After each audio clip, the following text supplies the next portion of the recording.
Share மார்க்கெட்ல நீங்களும் earn பண்ணலாம் 1 கோடி அப்படின்ற மாதிரியான எந்த கதையும் நான் இப்ப விட போறது கிடையாது. உங்ககிட்ட நான் வச்சிருக்கிறது ஒரு சிம்பிள் கொஸ்டின் தான். Index fund. அத பத்தி நீங்க என்ன நினைக்கிறீங்க? இப்ப நீங்க வீடியோ கிளிக் பண்ணியிருக்கீங்க. ஒண்ணு இண்டெக்ஸ் ஃபண்ட் பத்தி தெரிஞ்சுக்கலாம்னு வந்திருக்கலாம். இல்ல இண்டெக்ஸ் ஃபண்ட பத்தி எனக்கு தெரியும். ஆனா நான் சரியா சொல்றேனா இல்லையா அப்படின்றத பார்க்க கூட வந்திருக்கலாம். அதையும் தாண்டி இண்டெக்ஸ் ஃபண்ட பத்தி நீங்க என்ன நினைக்கிறீங்க அப்படின்றத கமெண்ட் பாக்ஸ்ல சொல்லுங்க. ஒருவேளை கமெண்ட் பாக்ஸ்ல இண்டெக்ஸ் ஃபண்ட்னா மார்க்கெட் இண்டெக்ஸ ட்ராக் பண்ற ஒரு ஃபண்ட் அப்படிங்கிற மாதிரியான ஒரு விஷயம் நீங்க சொல்றீங்கன்னு வச்சுக்கோங்களேன். இதே தானே இடிஎஃப்ஸும் பண்ணுது. அப்போ ஆல்மோஸ்ட் மியூச்சுவல் ஃபண்டுக்கு சிமிலரான ஒரு விஷயமா? இது மாதிரி நிறைய கன்ஃபியூசிங் கொஸ்டின்ஸ் உங்களுக்குள்ள இருந்திருக்கலாம். பட் இன்னைக்கு இந்த வீடியோல இண்டெக்ஸ் ஃபண்ட்னா என்ன?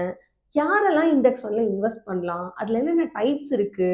அதுல என்ன அட்வான்டேஜ் அண்ட் டிஸ்அட்வான்டேஜ் இருக்கு? அதையும் தாண்டி இண்டெக்ஸ் ஃபண்ட்ல ஸ்டெப் பை ஸ்டெப்பா எப்படி இன்வெஸ்ட் பண்றது? அப்படிங்கிறத பத்தி எல்லாமே இன்னைக்கு இந்த வீடியோல பார்க்க போறோம். நான் உங்க விஷ்ணுபிரியா பேசிட்டு இருக்கேன். க்ரோ தமிழ் சேனல்ல இருந்து. ஸோ நீங்க வீடியோக்குள்ள போறதுக்கு முன்னாடி இன்னும் க்ரோ தமிழ் யூடியூப் சேனலை சப்ஸ்கிரைப் பண்ணலன்னா சப்ஸ்கிரைப் பண்ணிட்டு வீடியோவை கண்டினியூ பண்ணுங்க.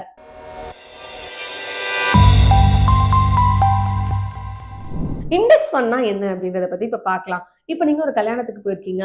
கல்யாணம்னாலே சாப்பாடு தானே. ஸோ இப்போ வந்து அங்க டிஃப்ரெண்ட் டைப்ஸ் ஆஃப் குசின்ஸ் வச்சிருக்காங்க. அந்த குசின்ல எல்லா குசின்ல இருந்தும் ஒவ்வொரு சாப்பாடு எடுத்து சாப்பிடணும்னு விருப்பப்படாம, எனக்கு இன்னைக்கு பஞ்சாபி தான்ப்பா வந்து ட்ரை பண்ணும் அப்படின்னு சொல்லிட்டு, பஞ்சாபி குசினை செலக்ட் பண்ணி அதுல இருக்க டிஃப்ரெண்ட் வெரைட்டிஸ் ஆஃப் டிஷ்ஷஸ் எடுத்து சாப்பிடுறோம்னு வச்சுக்கோங்களேன். அதுதான் இண்டெக்ஸ் ஃபண்ட். ஸோ இப்போ வந்துட்டு அதே மாதிரி தான். இப்போ இண்டெக்ஸ் ஃபண்ட்னா ஸ்டாக் மார்க்கெட்ல இருக்க சின்ன சின்ன டிஃப்ரெண்ட் இண்டிவிஜுவல் ஸ்டாக்ஸ் மட்டும் செலக்ட் பண்ணி அதில் இன்வெஸ்ட் பண்ணலாம் அப்படின்னு முடிவு பண்ணாம ஹோல் மார்க்கெட் இண்டெக்ஸையே செலக்ட் பண்ணி நிஃப்டி 50ல இன்வெஸ்ட் பண்ண போறோம்ப்பா, சென்செக்ஸ்ல இன்வெஸ்ட் பண்ண போறோம்ப்பான்னு அதோட இண்டெக்ஸஸை ட்ராக் பண்ணி அதுக்கேற்ற மாதிரி இன்வெஸ்ட் பண்றது தான் வந்து இண்டெக்ஸ் ஃபண்ட் அப்படின்னு சொல்லலாம். இப்போ ஒரு எக்ஸாம்பிளுக்கு நிஃப்டி 50 இண்டெக்ஸ் ஃபண்ட் வந்து என்ன பண்ணும் அப்படின்னு பார்த்தீங்கன்னா, என்எஸ்சில லிஸ்டா இருக்கு இல்லையா நிறைய பெரிய கம்பெனிஸ், அது ரிலையன்ஸா இருக்கலாம், ஹெச்டிஎஃப்சி, டிசிஎஸ், இன்ஃபோசிஸ் அந்த மாதிரி நிறைய கம்பெனிஸ் இருந்துட்டு இருக்கும். ஸோ அந்த மாதிரி நிஃப்டி 50ல எப்படி இருக்கோ அதுக்கேற்ற மாதிரி அதே ஒரு ஒரு ஜெராக்ஸ் எடுத்தா எப்படி இருக்கும் அந்த மாதிரி வந்துட்டு இண்டெக்ஸ் ஃபண்ட் வந்து இன்வெஸ்ட் பண்ணதுக்கு அப்புறமா என்ன ஆகும் அப்படின்னு பார்த்தீங்கன்னா, அந்த டாப் 50 கம்பெனிஸ் எப்படி பர்ஃபார்ம் பண்ண போதோ அதே மாதிரி இந்த இண்டெக்ஸ் ஃபண்டும் வந்து பெர்ஃபார்ம் ஆகும்.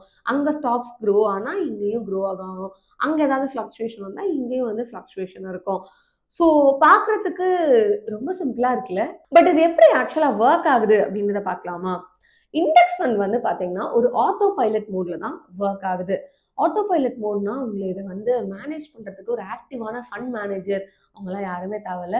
அது தானாவே போகும் அப்படின்னு தான் சொல்லணும். அதாவது இப்போ இந்த இண்டெக்ஸ் எப்படி இருக்கோ அதோட மிரர் தான் வந்து இண்டெக்ஸ் ஃபண்ட் அப்படின்னு சொல்லணும். அதாவது மார்க்கெட் இண்டெக்ஸ் எப்படி இருக்கோ அதோட மிரர் தான் வந்துட்டு இண்டெக்ஸ் ஃபண்ட் அப்படின்னு நம்ம சொல்லலாம். இப்போ பார்த்தீங்கன்னா மார்க்கெட்ல வந்துட்டு அதாவது நிஃப்டி டோட்டல் மார்க்கெட்ல வந்து பார்த்தீங்கன்னு வச்சுக்கோங்களேன், அந்த இண்டெக்ஸ்ல 750 ஸ்டாக்ஸ் இருந்துட்டு இருக்கு அப்படின்னா வந்து இந்த இண்டெக்ஸ் ஃபண்ட்லயும் வந்து 750 ஸ்டாக்ஸ் இருக்கும். ஒருவேளை ஏதாவது ஒரு கம்பெனியோட ஸ்டாக் வந்து ரிமூவ் ஆகுது, ஒரு கம்பெனியோட ஸ்டாக் ஆட் ஆகுது அப்படின்னு இருந்தா கூட அதே மாதிரி இதுலயுமே வந்து தானாவே ஆட் ஆகி தானாவே வந்து ரிமூவ் ஆயிரும். ஸோ உங்களுக்கு ஓவரால் பார்த்தீங்க அப்படின்னா வந்து இதை மேனேஜ் பண்றதுக்கு வந்து உங்களுக்கு நல்ல ஃபண்ட் மேனேஜர்லாம் தேவைப்படும். அந்த மாதிரிலாம் எந்த விஷயமே கிடையாது. நீங்க ஜஸ்ட் எந்த மார்க்கெட் இண்டெக்ஸ்ல வந்துட்டு நீங்க இன்வெஸ்ட் பண்ண போறீங்க, அது நிஃப்டி 50யா இருக்க போதா, இல்ல சென்செக்ஸா இருக்க போதா, எந்த இண்டெக்ஸ் நீங்க ஃபாலோ பண்ண போறீங்கன்றது தெரிஞ்சாலே போதும். உங்களுக்கு வந்து மத்த வேலைலாம் வந்து தானாவே நடந்துரும் அப்படின்னு தான் சொல்லணும். பட் இதுவே மியூச்சுவல் ஃபண்ட்ல பார்த்தீங்கன்னா, உங்களுக்கு வந்துட்டு அந்த பெஞ்ச் மார்க் ரிசல்ட்டை வந்து அச்சீவ் பண்றதுக்கு ஒரு ஆக்டிவ் ஃபண்ட் மேனேஜர் உங்களுக்கு தேவைப்படும். அவங்க வந்து சரியா பண்ணுவாங்களா, பெர்ஃபார்ம் பண்ணுவாங்களா இல்லையா, அந்த மாதிரியான ஒரு விஷயம்லாம் வந்து நமக்கு அதிகமா தோணிட்டே இருக்கும். பட் இண்டெக்ஸ் ஃபண்ட் அந்த மாதிரி எதுவுமே இல்லை. இது வந்து ஒரு ஆட்டோமேஷன் மோட் மாதிரி தான் சொல்லணும். 4 பட்டனை கிளிக் பண்ணா அங்க எப்படி ஒர்க் ஆகுதோ அதே மாதிரி இங்க ஒர்க் ஆகும். அவ்வளவுதான். யாரெல்லாம் இண்டெக்ஸ் ஃபண்ட்ல இன்வெஸ்ட் பண்ணலாம்? ஆக்சுவலி இண்டெக்ஸ் ஃபண்ட் பார்த்தீங்கன்னா நிறைய பேருக்கு வந்துட்டு ரொம்பவே நல்லா இருக்கு அப்படின்ற மாதிரி ஃபீல் தான் இருக்கும். பட் அதுல இருந்து அதிகமான பெனிஃபிட் யார் யாருக்கெல்லாம் கிடைக்கும் அப்படின்னு பார்த்தீங்கன்னா, பிகினர் இன்வெஸ்டர்ஸ் அப்படின்னு சொல்லலாம். அதாவது நம்ம ஸ்டாக் மார்க்கெட்டுக்கே புதுசுங்க அப்படின்னு நினைக்கிறாங்க அப்படின்னா, கம்மி ரிஸ்க்ல வந்து ஷேர் மார்க்கெட்ல இன்வெஸ்ட் பண்ணணும்னு நினைக்கிறவங்களுக்கு இந்த இண்டெக்ஸ் ஃபண்ட் வந்து கண்டிப்பா ஹெல்ப் பண்ணும். அதே மாதிரி என்னால வந்து இண்டிவிஜுவல் ஸ்டாக்கை போய் பிக் பண்ண முடியாது, அந்த அளவுக்கு எனக்கு நாலேஜ் இல்லை அப்படின்னு சொல்றாங்க. அவங்களுக்கு கண்டிப்பா இண்டெக்ஸ் ஃபண்ட் வந்து ஒரு சரியான ஆப்ஷனா இருந்துட்டு இருக்கு. பட் இது எப்படி ஒர்க் ஆகுது அப்படின்னு நம்ம யோசிக்கிறோம் அப்படின்னா, இதுல ரொம்ப பெரிய விஷயம் இல்ல. நான் முன்னாடியே சொன்ன மாரி மார்க்கெட் இண்டெக்ஸ தானா வந்து இந்த இண்டெக்ஸ் ஃபண்டும் ஃபாலோ பண்ண போது. ஸோ அது வந்து உங்களுக்கு ஓரளவுக்கு ஈஸியா தான் இருக்க போது. பட் ஒரே ஒரு விஷயம் என்ன அப்படின்னா, எந்த இண்டெக்ஸ செலக்ட் பண்ணி நீங்க வந்து அதாவது எந்த பாஸ்கெட் ஆஃப் இண்டெக்ஸ்ல வந்து நீங்க இன்வெஸ்ட் பண்ண போறீங்க அப்படின்ற அந்த நாலேட்ஜ் வந்து கண்டிப்பா உங்களுக்கு இருக்கணும். அதுக்கான பேசிக் ரிசர்ச்சஸ் என்னவோ அதெல்லாம் பண்ணி தான் உங்களால இந்த இண்டெக்ஸ் ஃபண்ட்ல இன்வெஸ்ட் பண்ண முடியும். இத தாண்டி பார்த்தீங்கன்னா, லாங் டெர்ம் இன்வெஸ்டர்ஸ் இப்ப பார்த்தீங்கன்னா, யாராவது வந்து எனக்கு ஒரு 10லருந்து 15 வருஷம் வரைக்கும் ஒரு பெரிய ஒரு லாங் டெர்ம் வெல்த் கிரியேட் பண்ணணும்னு நான் நினைக்கிறேன் அப்படின்னா, கண்டிப்பா வந்து இண்டெக்ஸ் ஃபண்ட் வந்து உங்களுக்கு ஹெல்ப் பண்ணும். ஏன்னா மார்க்கெட் வந்து நாளாக நாளாக கண்டிப்பா க்ரோ ஆயிட்டே தான் இருக்கும். ஸோ ஒரு நல்ல மார்க்கெட் வேவ சந்திக்கும் அப்படின்னு கூட சொல்லலாம். இப்போ ஒரு எக்ஸாம்பிள்க்கு சொல்லணும்னா, நீங்க நிப்பான் இந்தியாவோட நிஃப்டி ஃபண்ட்ல இன்வெஸ்ட் பண்ணியிருக்கீங்கன்னு வச்சுக்கோங்களேன். ஒரு 10 வருஷத்துக்கு முன்னாடி இன்வெஸ்ட் பண்ணியிருக்கீங்க அப்படின்னா, 2013ல அவங்க கம்பெனி ஆரம்பிச்சதுக்கு அப்புறமா இன்னி தேதிக்கு அவங்க 324.7% வந்து ரிட்டர்ன் குடுத்துருக்காங்க. அடுத்து பார்த்தீங்கன்னா, பாசிவ் இன்வெஸ்டர். அதாவது எனக்கு ரிசர்ச் பண்ணிலாம் வந்து ஒரு இண்டிவிஜுவல் ஸ்டாக்க பிக் பண்ணி அதெல்லாம் இன்வெஸ்ட் பண்ண முடியுமா? என்னால முடியாதுங்க அப்படிலாம் நினைக்கிறீங்கன்னா, ஒண்ணும் பிரச்சனை இல்ல. இண்டெக்ஸ் ஃபண்ட் தானா அந்த வேலைய பார்த்துக்கும். அதே மாதிரி நான் டெய்லியும் போய் மார்க்கெட்ட செக் பண்ணணுமா? நோ, நெவர் அப்படின்னு ஃபீல் பண்றீங்கன்னா, ஒண்ணும் பிரச்சனை இல்லங்க. நீங்க வெறும் இன்வெஸ்ட் பண்ணா மட்டும் இண்டெக்ஸ் ஃபண்ட்ல போதும் அப்படின்னு சொல்லிருவாங்க இல்லையா? ஸோ அந்த மாரி வந்து இண்டெக்ஸ் ஃபண்டும் அந்த வேலைய பார்த்துக்கும். இப்ப வந்து ஜென்ரலா வந்து இண்டெக்ஸ் ஃபண்ட் மார்க்கெட்ட ஃபாலோ பண்ணிட்டு இருக்க காரணத்தினால, ஒரு மினிமல் எஃபர்ட்ல ஒரு கன்சிஸ்டன்ட்டான ரிட்டர்ன் இருக்கும் அப்டின்னே சொல்லலாம். ஒரு எக்ஸாம்பிள்க்கு வந்துட்டு, மோதிலால் ஓஸ்வாலோட நிஃப்டி 50 நெக்ஸ்ட் ஃபண்ட்ல இன்வெஸ்ட் பண்றோம்னு வச்சுக்கோங்களேன். ஆல்மோஸ்ட் வந்து இது எந்த அளவு சிமிலரா இருக்க போகுது அப்டின்னா, நிஃப்டி 50யோட இண்டெக்ஸ் ஃபண்ட் இருக்கும் இல்லையா? ஸோ அதுக்கேத்த மாரி தான் வந்து அதுவுமே இருக்க போதுங்க. இப்போ நம்ம கீழ பாருங்களேன், அந்த மோதிலாலோட அந்த நிஃப்டி 50யோட அந்த இண்டெக்ஸ் டேபிள் இருக்கும். அதுக்கு கீழ நிஃப்டி 50 நெக்ஸ்ட் ஃபண்டோட இண்டெக்ஸ் டேபிளும் இருக்கும். அத பார்த்தாலே உங்களுக்கு அது நல்லாவே புரியும். ரிஸ்க் அவர்ஸ் இன்வெஸ்டரா இருந்துட்டு இருக்கீங்க நீங்க அப்டின்னா, உங்களுக்கு கண்டிப்பா இண்டெக்ஸ் ஃபண்ட் ஒரு நல்ல ஆப்ஷனா இருந்துட்டு இருக்கும். அதாவது என்னன்னா, எனக்கு ஹை ரிட்டர்ன்லாம் தேவ கிடையாது. ஹை ரிஸ்க் எல்லாம் தேவ கிடையாது. எனக்கு ஒரு ஸ்டேபிலிட்டி வேணும் என்னோட ரிட்டர்ன்ல அப்படின்னு ஃபீல் பண்றீங்க அப்படின்னா, கண்டிப்பா இண்டெக்ஸ் ஃபண்ட் ஒரு நல்ல ஆப்ஷன். ஸோ இன்னும் பார்த்தீங்கன்னா வந்துட்டு, இந்த இண்டிவிஜுவல் ஸ்டாக் மாதிரி ஒரே நைட்ல வந்து அப்படியே வந்து கொலாப்ஸ் ஆயிட்டு, அந்த மாரிலாம் வந்து இந்த மாரி இண்டெக்ஸ் ஃபண்ட்ல எதுவும் நடக்காது. ஏன்னா, இது வந்து ஒரு டைவர்சிஃபைடான ஒரு லைக் இன்வெஸ்ட்மெண்ட்டா இருக்க போகுதுன்றனால, உங்களுக்கு இந்த மாரியான ரிஸ்க் வந்து ரொம்பவே கம்மியா தான் இருக்கும். அதே மாரி பார்த்தீங்கன்னா, உங்களுக்கு நெறைய லார்ஜ் கேப் ஃபண்ட்ஸ்ல தான் வந்து நீங்க இன்வெஸ்ட் பண்ற மாதிரி இருக்கும். When you follow the market. So அப்படி இருக்கும்போது லார்ஜ் கேப் ஃபண்ட்ஸ்ல உங்களுக்கு வாலட்டாலிட்டி அப்படின்றது ரொம்பவே கம்மியா தான் இருக்கும். என்ன இன்வெஸ்டர்ஸ்லாம் வந்து ஒரு லோ காஸ்ட் ஆப்ஷன் எனக்கு தேவை அப்படின்னு பார்க்குறீங்க அப்படின்னா, கண்டிப்பா அவங்களுக்கும் இண்டெக்ஸ் ஃபண்ட் ஒரு நல்ல ஆப்ஷனா இருக்கும். ஏன்னா இண்டெக்ஸ் ஃபண்ட்ல பார்த்தீங்கன்னா, உங்களுக்கு எக்ஸ்பென்ஸ் ரேஷியோ அப்படின்றது ரொம்ப பெருசா இருக்காது. அதே மாரி உங்களுக்கு வந்து இங்க ஆக்டிவான ஃபண்ட் மேனேஜர் இல்லாதனால, அதுலயுமே உங்களுக்கு வந்து ஒரு நல்ல காஸ்ட் சேவிங் இருக்கும். வாங்கும்போதோ, விக்கும்போதோ யாருக்கும் எதுவும் பே பண்ணணுன்ற அவசியம் எதுவுமே கிடையாது. அது எல்லாமே டோட்டலா சேவிங்கா தான் இருக்க போது. எந்த இன்வெஸ்டர்ஸ்லாம் வந்துட்டு ஒரு குளோபல் டைவர்சிஃபிகேஷன் வேணும் அவங்களோட இன்வெஸ்ட்மெண்ட்ல அப்படின்னு நினைக்கிறாங்களோ, அவங்களுக்குமே இது வந்து ஒரு நல்ல ஆப்ஷனா தான் இருக்க போது. எனக்கு வந்து யுஎஸ் கம்பெனிஸ்ல ஒரு இன்டர்நேஷனல் எக்ஸ்போஷர் வேணும் அப்படின்னா, கண்டிப்பா இண்டெக்ஸ் ஃபண்ட்ல நீங்க இன்வெஸ்ட் பண்ணலாம். அது வந்து ஒரு கிரேட் வே அப்படின்னே நம்ம சொல்லலாம். ஃபார் எக்ஸாம்பிள்க்கு S&Pயோட 500 இண்டெக்ஸ் ஃபண்ட்ல இன்வெஸ்ட் பண்றீங்கன்னு வச்சுக்கோங்களேன். லைக் யுஎஸோட பிக் கம்பெனிஸ் ஆன ஆப்பிள், டெஸ்லா, அமேசான் மாதிரியான நெறைய கம்பெனிஸ்ல உங்களால இன்வெஸ்ட் பண்ண முடியும். இதுல ஒரே ஒரு அட்வான்டேஜ் என்னன்னா, நம்மளோட டொமஸ்டிக் கம்பெனிஸ் வந்து கொஞ்சம் லோவா பெர்ஃபார்ம் பண்றாங்க. அதுல லாஸஸ் இருந்துட்டு இருக்கு அப்படின்னா, இன்டர்நேஷனல் கம்பெனிஸ்ல இருக்க ரிட்டர்னோட நம்மளால அத வந்து பேலன்ஸ் பண்ண முடியும். யாரெல்லாம் ரிட்டயர்மென்ட்க்கு நல்லா பிளான் பண்ணணும்னு நினைக்கிறீங்களோ, நீங்க அதே மாதிரி வந்து பார்த்தீங்கன்னா, ஒரு வெல்த் பில்ட் பண்ணணும் அப்படின்னு நினைக்கிறவங்களுக்குமே இந்த இண்டெக்ஸ் ஃபண்ட் வந்து ஒரு நல்ல ஆப்ஷனா இருந்துட்டு இருக்கு. ஏன்னா லாங் டெர்ம்ல வந்து நீங்க இந்த மாரி இண்டெக்ஸ் ஃபண்ட்ல இன்வெஸ்ட் பண்ணும்போது, உங்களுக்கு வந்து ஒரு நல்ல காம்பவுண்டிங் ரிட்டர்ன் வந்து கிடைக்கும். பட் ஈவன் நீங்க வந்து ரிட்டயர்மென்ட்க்கு பிளான் பண்றீங்க அப்படிங்கும்போது, நீங்க எஸ்ஐபிஸா கூட வந்து இதுல இன்வெஸ்ட் பண்ணலாம். ஸோ எஸ்ஐபிஸா பண்ணும்போது உங்களுக்கு ஒரு சிஸ்டமேட்டிக் இன்வெஸ்ட்மென்ட் பிளான் சின்னதா இருக்கும். அண்ட் ஒரு நல்ல ரெகுலரா ஒரு ஸ்மால் அமௌண்ட்ட உங்களால இன்வெஸ்ட் பண்ணவும் முடியும். அதாவது உங்களோட ரிட்டயர்மென்ட்குள்ள சாத்தியமாக்குற ஒரு விஷயம் அப்படின்னு கூட நம்மளால சொல்ல முடியும். பட் ஒரே ஒரு விஷயம் தான், நீங்க எந்த அளவுக்கு வந்து சீக்கிரமா ஸ்டார்ட் பண்றீங்களோ, அந்த அளவுக்கு உங்களுக்கு பெனிஃபிட்டா இருக்கும். ஏன்னா அந்த அளவுக்கு வந்து காம்பவுண்டிங் லைக் இன்ட்ரெஸ்ட் வந்து உங்களுக்கு கிடைச்சிட்டு இருக்கும். எந்த ஒரு விஷயத்த எடுத்துக்கிட்டாலுமே நமக்கு ப்ரோஸ் அண்ட் கான்ஸ் அப்படின்ற ஒரு விஷயம் இருந்துட்டு தான் இருக்க போது. ஸோ இண்டெக்ஸ் ஃபண்டுக்கு என்ன மாதிரியான அட்வான்டேஜ் இருக்கு, டிஸ்அட்வான்டேஜ் இருக்கு அப்படின்றத கெஸ் பண்ணி நீங்க உடனே இப்ப கமெண்ட் பாக்ஸ்ல சொல்லுங்க பார்க்கலாம். ஸோ எஸ், இப்ப நம்ம low fees and low cost அப்படின்ற ஒரு அட்வான்டேஜ் இருந்துட்டு இருக்கு இந்த இண்டெக்ஸ் ஃபண்டுக்கு அப்படின்னு சொல்லலாம். என்ன அப்படின்னு பார்த்தீங்கன்னா, இதில வந்து ஆக்டிவா உங்க ஃபண்ட மேனேஜ் பண்ண யாரும் இல்லாத காரணத்தினால உங்களுக்கு ஃபண்ட் மேனேஜருக்கு குடுக்க வேண்டிய காஸ்ட் வந்து எதுவுமே பெருசா இருக்க போறது கிடையாது. அப்படி இல்லாம போறதுனால உங்களோட ப்ராஃபிட்ல வந்து காஸ்ட் வந்து எந்த இடத்தையும் எடுத்து சாப்பிட்றாது. ஒரு விஷயம். 2வது பார்த்தீங்கன்னா, டைவர்சிஃபிகேஷன். அதாவது நீங்க டிஃபரெண்ட் டைப்ஸ் ஆஃப் கம்பெனிஸ்ல வந்து இன்வெஸ்ட் பண்ணுவீங்க. உங்களோட ஸ்டாக்ஸே வந்து ரொம்ப டைவர்சிஃபைட் ஸ்டாக்ஸா இருக்கும். அப்படி இருக்கும்போது அதோட அட்வான்டேஜ் வந்து ரொம்பவே நல்லாருக்கும். ஏன்னா, அதில வந்து உங்களுக்கு ப்ராஃபிட் அண்ட் லாஸ் வந்து ஓரளவுக்கு நல்லாவே பேலன்ஸா இருக்கும். அடுத்து பார்த்தீங்கன்னா, மார்க்கெட் பேஸ்டு ரிட்டர்ன் தான் உங்களுக்கு இதுல இருந்துட்டுருக்கும் அப்படின்னு சொல்லலாம். மார்க்கெட் பேஸ்ட் ரிட்டர்ன் அப்படின்னு சொல்லும்போது, இப்ப மார்க்கெட் நல்லா பெர்ஃபார்ம் பண்ணுது. ஒரு நல்ல வந்து ஒரு புல்லிஷ் ஆன ஒரு மார்க்கெட்டா இருந்துட்டுருக்கு அப்படின்னா, உங்களோட ரிட்டர்ன்ஸுமே ரொம்ப நல்லாருக்கும். ஒரு வேளை வந்து மார்க்கெட் வந்து பேரிஷா பிஹேவ் பண்ணுது அப்படின்னு பார்த்தீங்கன்னா, உங்களுக்கு கண்டிப்பா கொஞ்சம் லாஸஸ் இருந்துட்டுருக்கும். அத நீங்க ஃபேஸ் பண்ற மாரி தான் இருக்கும். இத நம்ம ப்ரோன்னும் சொல்லலாம், இல்ல கான் அப்படின்னு எப்படி வேணாலும் சொல்லலாம். பட் இதே வந்து நீங்க ஒரு ஷார்ட் டெர்ம் இன்வெஸ்ட்மென்ட் பண்றீங்கன்னு வச்சுக்கோங்களேன், மார்க்கெட் ரொம்ப வாலடைலா இருக்க மாரி தான் இருக்கும். அதாவது நெறைய ஏற்ற இறக்கங்கள் இருக்கும் அப்படிங்கிற மாரி இருக்கும். பட் இதுவே நீங்க லாங் டெர்ம்ல பார்க்கும்போது உங்களுக்கு வந்து ஓரளவுக்கு நல்ல ஸ்டேபிள் இன்கம் இருந்துட்டுருக்கு. இன்னொரு அட்வான்டேஜா சில பேர் பார்க்குறது என்ன அப்படின்னு பார்த்தீங்கன்னா, அதில வந்து எந்த விதமான ஃப்ளெக்சிபிலிட்டியும் இல்ல அப்படின்னு பார்ப்பாங்க. தட் இஸ் நோ ஃப்ளெக்சிபிலிட்டி அப்படின்னு சொல்லலாம். ஏன்னா, உங்களால இண்டிவிஜுவல் ஸ்டாக்க பிக் பண்ணி எனக்கு இது பிடிச்சிருக்கு. இந்த கம்பெனி நல்லா பெர்ஃபார்ம் பண்ணுது அப்படின்ற மாரி நீங்க போட முடியாது. ஏன்னா, ஒரு மார்க்கெட் இண்டெக்ஸ்ல என்ன இருக்கோ, அத தான் வந்து நம்ம லைக் மிரர் இமேஜா தான் இந்த இடத்துல ஃபாலோ பண்ண முடியும். இதுல ரொம்ப முக்கியமான ஒரு விஷயத்த நம்ம சொல்லணும். என்ன அப்படின்னு பார்த்தீங்கன்னா, ட்ராக்கிங் எரர். ட்ராக்கிங் எரர் அப்படின்னு இருக்கும்போது, இப்ப ஆக்சுவல் மார்க்கெட் இண்டெக்ஸ்க்கும், நம்மளோட ஃபண்ட் பெர்ஃபார்மன்ஸ்க்கும் ஏதாவது டிஃபரன்ஸ் இருக்குன்னு வச்சுக்கோங்களேன். அத தான் வந்து நம்ம ட்ராக்கிங் எரர் அப்படின்னு சொல்லுவோம். இப்ப வந்து உங்களுக்கு நிஃப்டி 50லேருந்து ஒரு 12% ரிட்டர்ன் கிடைக்குதுன்னு வச்சுக்கோங்களேன். நம்மளோட இண்டெக்ஸ்ல அதாவது நம்ம போட்டிருக்க இண்டெக்ஸ் ஃபண்ட்ல வந்துட்டு 11.8% தான் கிடைச்சிருக்கு அப்படின்னா, 0.02% அப்படின்றது வந்து நமக்கு இருக்கிற ஒரு ட்ராக்கிங் எரர் அப்படின்னே சொல்லலாம். உங்களுக்கு ஞாபகம் இருக்கா? நம்ம ETF பத்தி பேசும்போதும் இதே மாதிரியான ஒரு விஷயம் சொல்லியிருந்தோம். அதுலயும் வந்து ட்ராக்கிங் எரர் இருந்துட்டுருக்கு அப்படின்னு சொல்லிட்டு.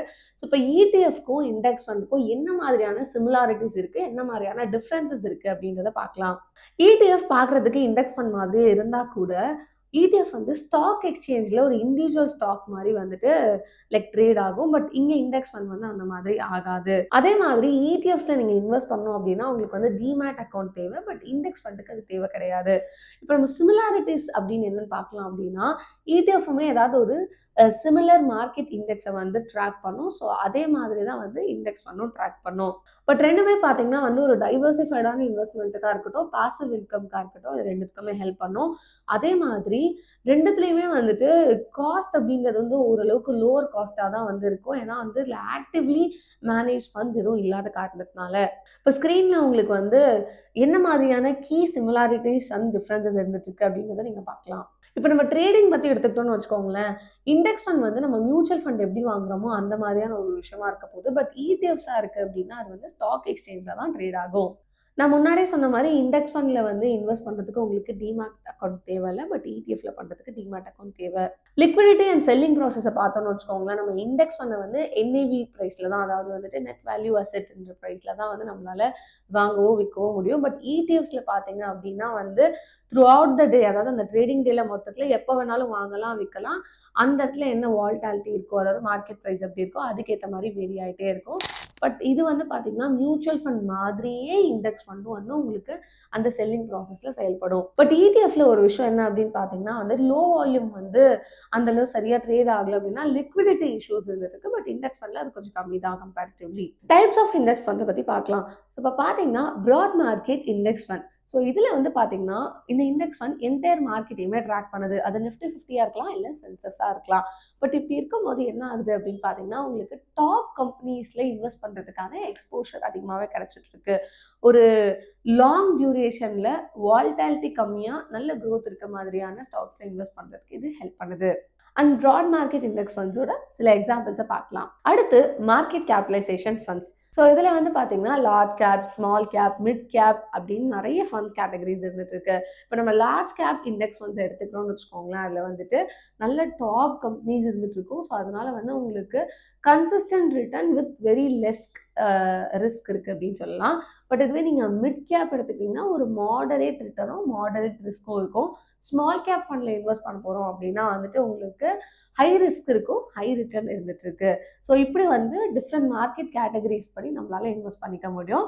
ஸோ அதுக்கான எக்ஸாம்பிள்ஸ் இப்போ பார்க்கலாம். அடுத்த டைப் பார்த்தீங்கன்னா செக்டரல் இண்டெக்ஸ் ஃபண்ட்ஸ். ஸோ இதில் வந்து பார்த்தீங்கன்னா நீங்கள் ஒரு பர்டிகுலர் செக்டாரை செலக்ட் பண்ணி அதில் வந்து இன்வெஸ்ட் பண்ண முடியும். அது ஐடியாக இருக்கலாம், ஃபார்மாவாக இருக்கலாம், பேங்கிங்காக இருக்கலாம், what ever it is. But இதில் ஒரே ஒரு விஷயம் என்னன்னா, ஒருவேளை அந்த செக்டர் வந்து சரியாக பர்ஃபார்ம் பண்ணலை அப்படின்னா நம்மளோட ஃபண்ட்ஸுமே கொஞ்சம் லோவாக தான் பர்ஃபார்ம் பண்ணும். அதே மாதிரி இன்னொரு விஷயம் என்ன அப்படின்னு பார்த்தீங்கன்னா, உங்களுக்கு இந்த மாதிரி செக்டாரல் ஃபண்ட்ஸில் இன்வெஸ்ட் பண்ணுறதுக்கு அந்த பர்டிகுலர் செக்டார் பற்றின நாலேஜ் அப்படிங்கிறது ரொம்ப முக்கியமான ஒரு விஷயமா அமையுது. அதுக்கான சில எக்ஸாம்பிள்ஸை பார்க்கலாம். அடுத்து பார்த்தீங்கன்னா இன்டர்நேஷனல் இண்டெக்ஸ் ஃபண்ட். ஸோ இதில் வந்து பார்த்தீங்கன்னா நீங்கள் இன்டர்நேஷனல் மார்க்கெட்டில் வந்து உங்களால் இன்வெஸ்ட் பண்ண முடியும். ஸோ அது வந்து S&P 500 அந்த ஃபண்ட்லையாக இருக்கலாம், இல்லைனா வந்து NASD AQ100. ஸோ அதுலேயும் வந்து இன்வெஸ்ட் பண்ண முடியும்.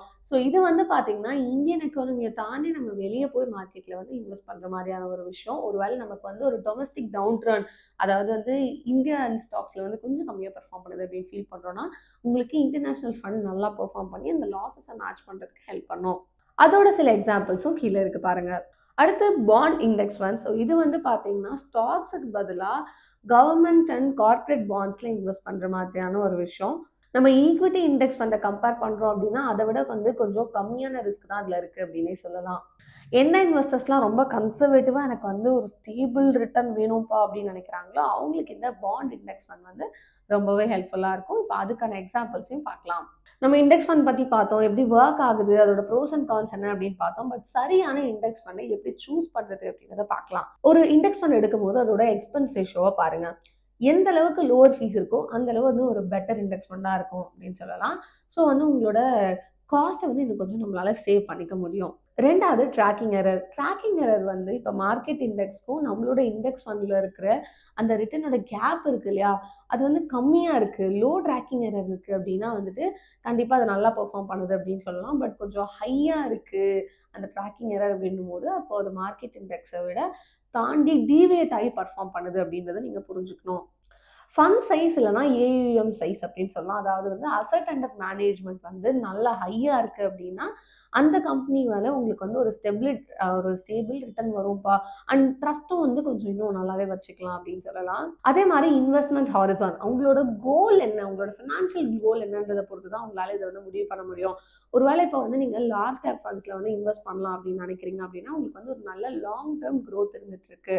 ரிஸ்க் டாலரன்ஸ், அதாவது இப்போ நீங்கள் வந்து எனக்கு ஒரு ஸ்டடி க்ரோத் வேணும் அப்படின்னீங்கன்னா வந்து நீங்கள் ப்ராட் மார்க்கெட் ஃபண்ட்ஸில் இன்வெஸ்ட் பண்ணலாம். இல்லை என்னால் நல்ல ரிஸ்க் தாங்க முடியும் அப்படின்னு நினைக்கிறீங்கன்னா ஸ்மால் கேப் ஃபண்ட்ஸ் இல்லைனா வந்து செக்டோரல் ஃபண்ட்ஸில் நீங்கள் இன்வெஸ்ட் பண்ணலாம். அண்ட் இன்னொரு முக்கியமான விஷயம், நீங்கள் செலக்ட் பண்ண போகிற ஃபண்ட் கண்டிப்பாக உங்களோட லாங் டேர்ம் க்ரோத்துக்கு ஹெல்ப் பண்ணுற ஒரு விஷயமா இருக்கா இல்லையான்றதையும் கண்டிப்பாக நீங்கள் புரிஞ்சுட்டு தான் அதில் இன்வெஸ்ட் பண்ணணும். இண்டெக்ஸ் ஃபண்டில் இன்வெஸ்ட் பண்ணுறதுக்கு ஒரு ஸ்டெப் வைஸ் ப்ராசஸ் வந்து நம்ம இப்போ பார்க்கலாம்.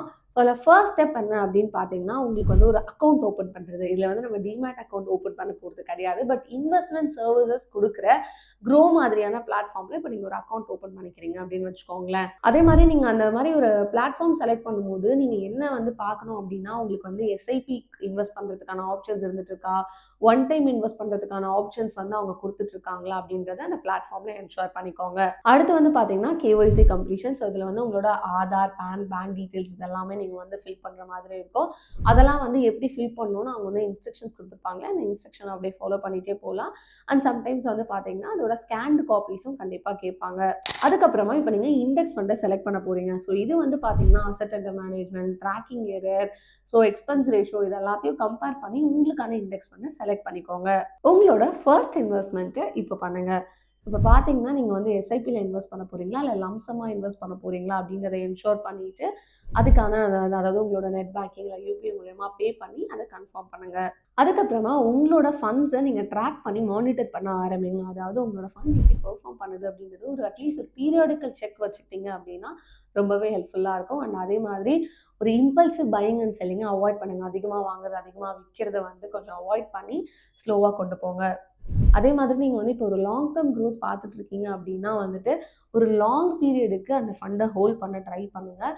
அதே மாதிரி நீங்கள் இந்த மாதிரி லாங் டேர்மாக ஹோல்ட் பண்ணும்போது உங்களுக்கு வந்து லைக் நல்ல காம்பவுண்டிங் ரிட்டர்ன் கிடைக்கும். அது மாதிரி இப்போ நீங்கள் வந்து பீரியாடிக்கல் குட் ரெகுலர் இன்டர்வல்ஸில் வந்து உங்களுக்கு டிவிடெண்ட்ஸ் ரிசீவ் பண்ணுறீங்கன்னா அதை ரீஇன்வெஸ்ட் பண்ண கன்சிடர் பண்ணுங்கள். அப்போ தான் உங்களால் அந்த காம்பவுண்டிங் பவரே வந்து டேஸ்ட் பண்ண முடியும். ஸோ இன்னைக்கு வீடியோவில் நம்ம இண்டெக்ஸ் ஃபண்ட் பற்றி ஃபுல்லாக எல்லா இன்ஃபர்மேஷனுமே பார்த்துருக்கோம். அதாவது இண்டெக்ஸ் ஃபண்ட்னா வந்துட்டு என்ன, அதில் என்ன டைப்ஸ் இருக்குது, அது எப்படி ஒர்க் ஆகுது, யாரெல்லாம் இண்டெக்ஸ் ஃபண்டில் வந்து இன்வெஸ்ட் பண்ணலாம், அதில் ரைட் இண்டெக்ஸ் ஃபண்ட் நம்ம எப்படி செலக்ட் பண்ணுறது, அதில் என்ன அட்வான்டேஜ் இருக்குது, டிஸ்அட்வான்டேஜ் இருக்குது, அதை தாண்டி எப்படி ஸ்டெப் பை ஸ்டெப்பா வந்து நம்ம போய் இண்டெக்ஸ் ஃபண்ட்ல வந்து இன்வெஸ்ட் பண்ணலான்ற வரைக்கும் நம்ம எல்லா விஷயத்த பத்தியுமே பார்த்துருக்கோம். ஸோ கண்டிப்பா வந்து இதுக்கப்புறமா நீங்க வந்து என்னோட ஃபினான்ஷியல் கோல் இதுதான். நான் கண்டிப்பா இன்வெஸ்ட் பண்ணணும் அப்படின்னு நினைச்சிட்டேன் அப்படின்ற மாரி உங்களுக்கு இதுல நீங்க என்ன மாதிரியான கேட்டகரியில வரீங்க? உங்களுக்கு எந்த அளவுக்கு வந்து இண்டெக்ஸ் ஃபண்ட் வந்து சரியா இருக்க போகுது அப்படின்றத யோசிச்சு நீங்க வந்து இண்டெக்ஸ் ஃபண்ட்ல வந்து இன்வெஸ்ட் பண்ணலாம். பட் இந்த வீடியோ இதோட முடியல. உங்களுக்கு ஒரு ஃபன் சேலஞ்சும் இருந்துட்டுருக்கு. என்ன அப்படின்னு பார்த்தீங்கன்னா, 2000 இருக்கு இல்லையா? அதாவது 2000 வருஷம் அந்த டைம்ல உங்ககிட்ட கையில ஒரு ரூ. 1,00,000 இருந்துச்சுன்னு வச்சுக்கோங்களேன். நீங்க நிஃப்டி 50 இண்டெக்ஸ் ஃபண்ட் இன்வெஸ்ட் பண்ணியிருந்தீங்கன்னா, இன்னைக்கு நிலைமைக்கு எவ்வளோ பெருசா வளர்ந்திருப்பீங்க? அப்படின்றத கால்குலேட் பண்ணி கமெண்ட் பாக்ஸ்ல சொல்லுங்க. பண்ணியிருக்கலாமே அப்படின்னு சொல்லிட்டு இப்போ யோசிக்கிற மாரி இன்னிலிருந்து 2045ல நம்ம திருப்பி யோசிச்சிட முடியாது இல்லையா? ஸோ அதுக்காக தான் அந்த எக்சர்சைஸ். ஸோ பண்ணி பாருங்க. உங்களுக்கே தெரியும் எந்த அளவுக்கு குரோத் இருக்க போகுது அப்படின்னு சொல்லிட்டு. ஸோ இந்த வீடியோ வந்து பார்த்தீங்கன்னா, ஃபுல்லாவே எஜுகேஷனல் பர்ப்பஸ்க்காக தான். நீங்க வந்து ஸ்டாக்ஸ் பத்தி நெறைய விஷயம் தெரிஞ்சுக்கணும் அப்படின்றதுக்காக நம்ம பண்ணிட்டு இருக்கோம். இது வந்து ஒரு ஸ்டாக்க வாங்குங்க, வித்துருங்க அப்படின்னு சொல்றதுக்கான எந்த விதமான ஒரு பிட்சிங் வீடியோவும் கிடையாது. இதே மாதிரி இன்னொரு நல்ல வீடியோல உங்கள நான் சந்திக்கிறேன். அதுவரை உங்களிடம் விடைபெறுவது விஷ்ணுபிரியா.